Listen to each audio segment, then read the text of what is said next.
channel. Make sure you hit that subscribe button to become part of the A-lister fam, and let's get right into today's video.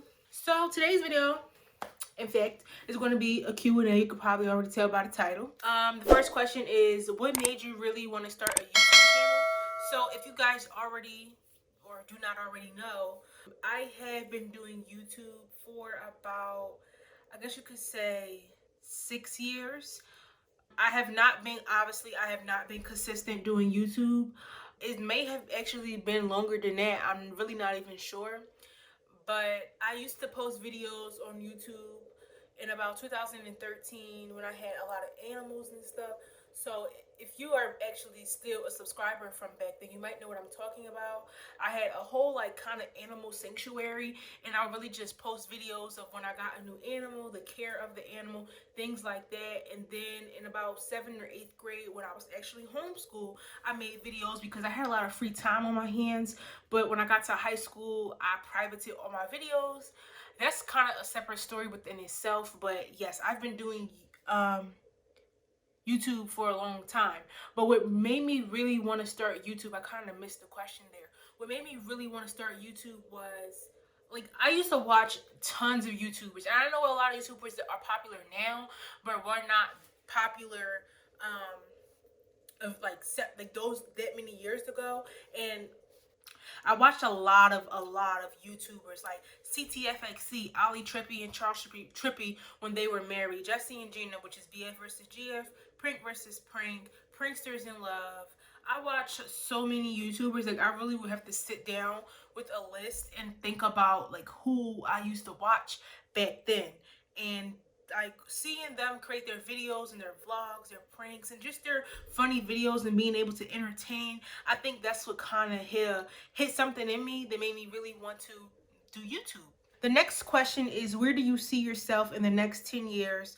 What are your steps to meet your goals? So I'm currently a senior in high school. Well, I will be a senior, but 10 years for me I would be about 27, 28. And within the next 10 years, I would have hoped to graduate college and go on to medical school and hopefully be in the process of a residency.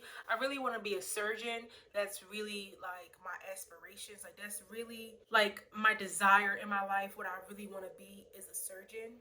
And the second part of the question said, what are your steps to meet your goals? Currently, I guess you could say, I'm not actively doing anything right now.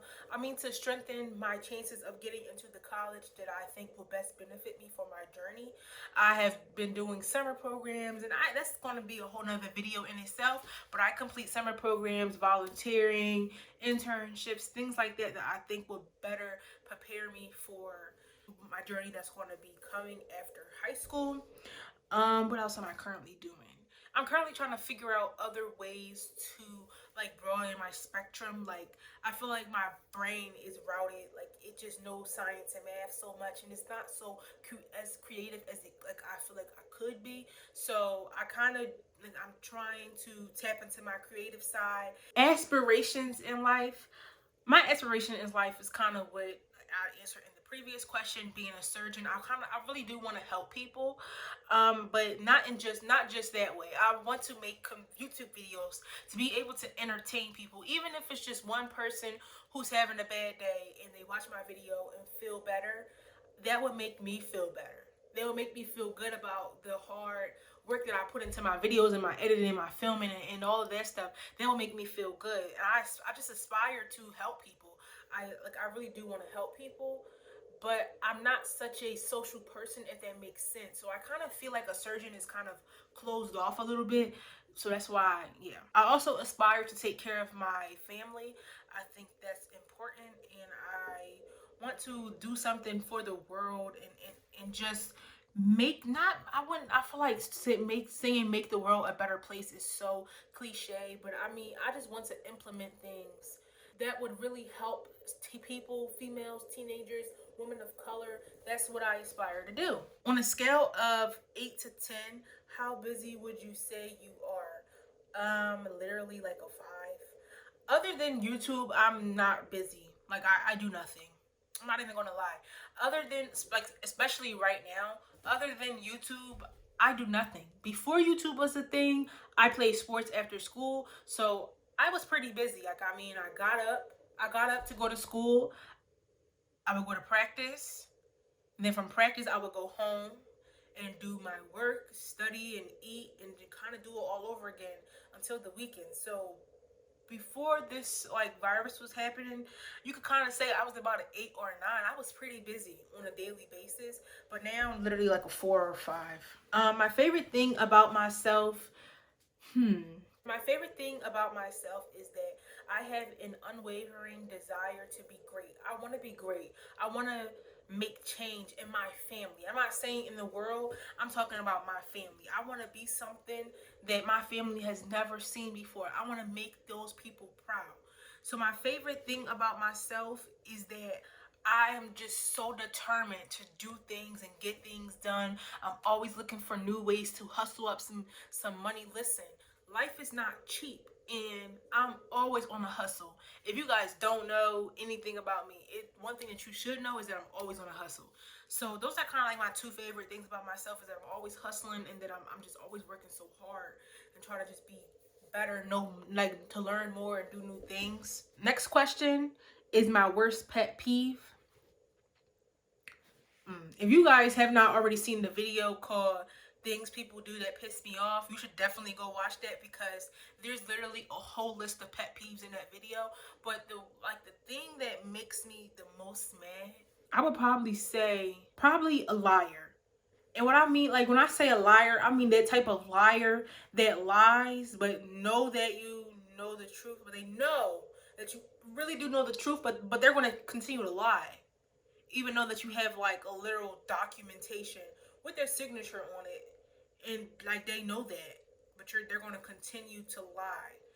That's really the thing that I just don't like the most. The person I don't like the most is someone that just lies and just then keeps it going like that. That really does get under my skin. It's so annoying. Like, why are you lying so much? The next question is, what is my filming process?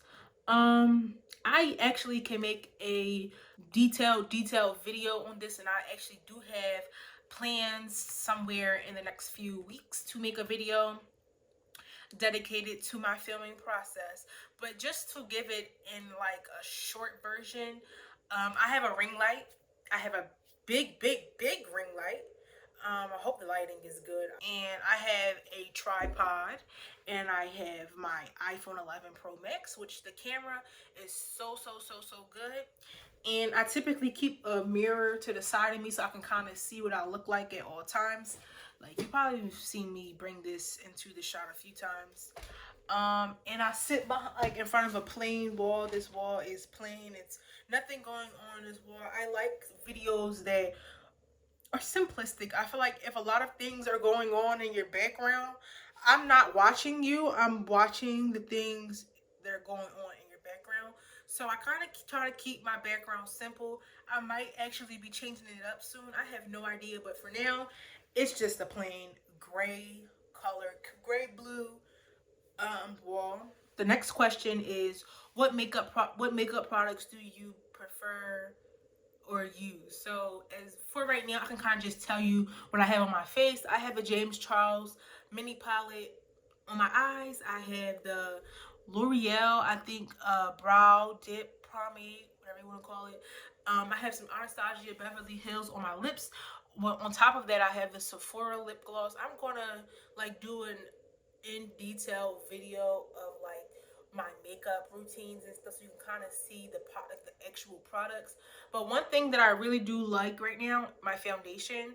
I actually will be getting rematched very soon, but I actually use two foundations. I use I think it's the Maybelline Fit Me. Yes, the Maybelline Fit Me Dewy and Smooth, and then I use the Rihanna Fenty Beauty. I don't know what like the type is, but Fenty Beauty foundation and concealer, and the Too Faced concealer. What do you aspire to be after college? I kind of answered this. After college, I want to be a surgeon. That's not all that I want to be, but that's kind of the main thing that I want to be, the main career that I want to have. Favorite movie? The one that I can really think of off the top of my head would probably be Till Death Do Us Part. That movie, it's something about that movie that I don't know. I could really watch it over and over and over again, and it's like I never watched it. Are you toxic? I probably am, but not intentionally. It will all depend on to the person though. I just feel like I can be sometimes. I'm not even gonna lie, I can be. The next question is, would you do makeup tutorials on your channel? Yes, if you guys have not already seen some makeup videos on my channel, go ahead, and I'm actually gonna link it somewhere up. I think it's this eye right here. Boom. I'm gonna put it right there. Boom, boom, boom. Go up there. It's some makeup videos right here, like makeup tutorials, like showing people how to actually do my makeup. I aspire to get to that level, but I would. The question is, would you? I definitely would. How did your first tat go? I have 4 tattoos. If you guys do not know, if you guys want to check out my all about my tattoos video, that video is on my channel, and I will link it in the description. Actually, if you look at that video, you could see which tattoo was my first. Um, it was all right. Like, it didn't hurt, but I'm not gonna lie, the itching when it's healing, it's like annoying. It's more unbearable than the tattoo. I hate itching. That makes me just feel like I have a skin disease. Like, I really hate to itch. So that will probably answer your question right there. The tattoo itself was completely fine. I don't even remember feeling any real pain except for like on my collarbone, but no, it was cool. The next question is, what are your greatest strengths?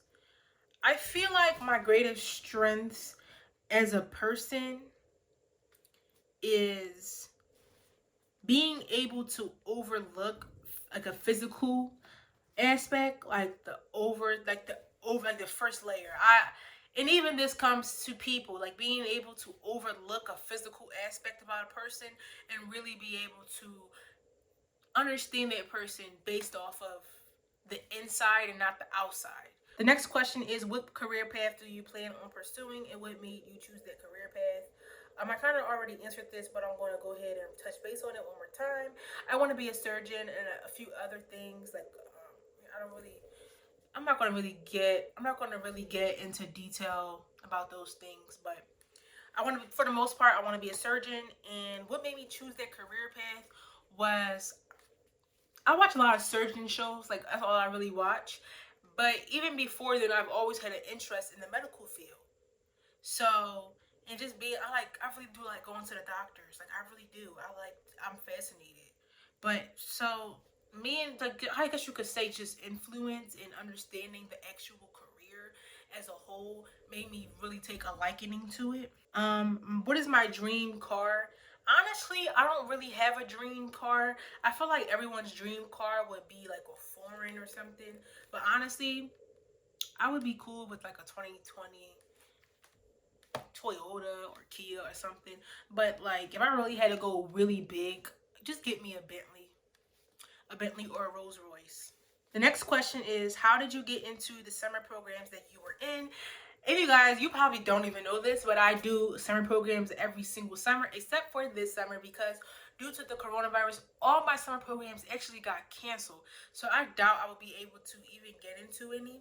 But how did you get into, typically when you apply to summer programs, it asks you to complete like a questionnaire, and then there's like, you have to submit transcripts, you have to submit recommendation letters, you have to submit an essays. So as far as the transcripts, I get good grades. So I know there in that area, I'm good. As far as a recommendation, I one thing that I don't do is disrespect my teachers, because you never know when you're going to need these people. But I do have teachers that I have a special type of teacher-student relationship with, and you have to make sure of that. Not trying to say be a teacher's pet, but I am saying have a positive relationship with the teacher, so that if you really need a recommendation, you can get a good quality recommendation. And before asking anyone to write you a recommendation, you always should ask them, are you confident that you can write me a positive and efficient recommendation? If their answer is delayed, if their answer is anything but yes, you should explore your options in another way. And the last thing is essays. So typically the summer programs that I apply for have asked for multiple essays. So my tips on that is kind of know the opening date and the closing date of the application period, which can kind of give you some time to figure out how long you're going to spend on each essay, because you really do want your essays to be well written. And I usually have an English teacher or someone who's really good at writing read it over. And even if you don't have that luxury, that's fine. Just make sure that you have someone that's not you read it over. The next and final question is, how is your quarantine? As far as how my quarantine has been going, it's been going great. Like, I'm not a person that has a problem with like um social distancing thing, and I don't have any type of problem with it. I'm not gonna lie to you. I do this thing on a regular. Like I mean, not going to school and not, that's very, very unusual for me. But as far as not coming into contact with people outside of school or something, like, I'm fine with it. I have not been going anywhere. I literally have not left the house, but I'm fine. I mean, I have a creative outlet, which I think is really important, especially around this time. Is you have a creative outlet, whether if it's doing your makeup 10 times a day, if that keeps you calm and sane, do your makeup 10 times a day. Whether if it's taking pictures of your, I don't know, feet, then do that. If it's editing, it doesn't matter. Just find a creative outlet, and my creative outlet just happens to be YouTube. So that's kind of what I've been doing a lot. I know you guys have noticed the increase in uploads. Hopefully you guys have noticed the increase in uploads. But yeah, thank you guys so much for watching today's video. I really hope that you enjoyed, and if you did, please give today's video a thumbs up. Don't forget to hit that subscribe button to become part of the A-Lister fam, and I'll see you guys in my next video. Bye.